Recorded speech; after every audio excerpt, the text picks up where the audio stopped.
The Brumby government is reeling from the shock resignation of a senior MP and the possibility of an unwelcome by-election before November's state poll.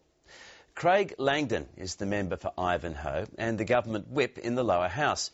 He lost pre-selection earlier this year, and his early departure is apparent payback for what he sees as his party's disloyalty and betrayal. Josie Taylor reports. Craig Langdon's daughter and electorate officer today also became his spokeswoman. He just couldn't go on anymore. It was just too hard to go into Parliament and feel like he wasn't being trusted, and he didn't trust them. This sign went up at Mr Langdon's electorate office this afternoon. It's here he served as the local member for the last 14 years. But Mr Langdon lost Labor Party pre-selection earlier this year. It's been very hard for him for the last couple of months. It's hard to see him like that. And how is he feeling at this point? Upset and hurt.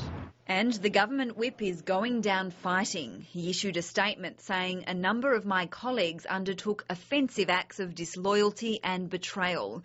When government ministers and other MPs participate and propagate the demise of a long-standing, loyal and dedicated member, it can cause harm to the party and government. Ivanhoe is a safe Labor seat, but that's hardly the point. A resignation like this, full of recrimination and blame 3 months from a state election, is terribly damaging for the government.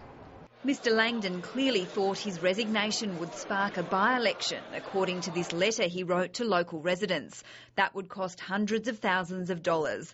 The Premier says the decision rests with the Speaker of the lower house. You're looking at about 90 days is the limit for a by-election. I think we're about 90 days away from the state election.